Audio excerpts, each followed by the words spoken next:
అంతర్జాతీయ రాజకీయ వేదికపై రష్యా అధ్యక్షుడు వ్లాదిమిర్ పుతిన్ తనదైన శైలిలో అమెరికాకు పరోక్షంగా గట్టి హెచ్చరికలు పంపారు. భారత్ చైనా మధ్య బలపడుతున్న స్నేహాన్ని ప్రస్తావిస్తూ ఈ కూటమిలో రష్యా కూడా భాగస్వామి అని స్పష్టం చేశారు. జంతువుల ప్రతీకలతో ఆయన చేసిన వ్యంగ్యాస్త్రాలు ఇప్పుడు ప్రపంచవ్యాప్తంగా చర్చాంశనీయమయ్యాయి. 2025 ఈస్టర్న్ ఎకనామిక్ ఫోరంలో ప్రసంగించిన పుతిన్ భారత్ చైనా సంబంధాలపై కీలక వ్యాఖ్యలు చేశారు. చైనాను డ్రాగన్తో, భారత్ను ఏనుగుతో పోలుస్తుంటారు.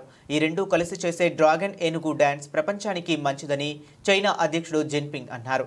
అయితే మీడియా ఈ డాన్స్కు రష్యా ప్రతీక అయిన ఎలుగుబంటిని కూడా జోడించింది అని పుతిన్ పేర్కొన్నారు. రష్యాకు ప్రతీకగా ఎలుగుబంటి ఉన్నప్పటికీ ఇది తూర్పు ప్రాంతం కాబట్టి ఇక్కడ అమూర్ పులి, సైబీరియన్ టైగర్ అయితే మరింత బాగుండేదని ఆయన చమత్కరించారు. అనంతరం ఆయన అమెరికాను ఉద్దేశిస్తూ పరోక్షంగా చురకలు అంటించారు. అమెరికా జాతీయ చిహ్నమైన 2 తలల గద్ద గురించి ప్రస్తావిస్తూ అది ఎప్పుడూ తూర్పు, పడమర వైపు చూస్తుంటుంది, కానీ ప్రపంచంలో దక్షిణం కూడా ఒకటి ఉందని దానికి గుర్తు చేయాలి అని అన్నారు. భారత్, చైనా వంటి వర్ధమాన దేశాలను గ్లోబల్ సౌత్గా వ్యవహరిస్తారు. ఈ దేశాల ప్రాధాన్యతను తక్కువగా అంచనా వేయొద్దని పుతిన్ ఈ వ్యాఖ్యల ద్వారా అమెరికాకు గట్టి సంకేతాలు పంపినట్లు అంతర్జాతీయ నిపుణులు విశ్లేషిస్తున్నారు.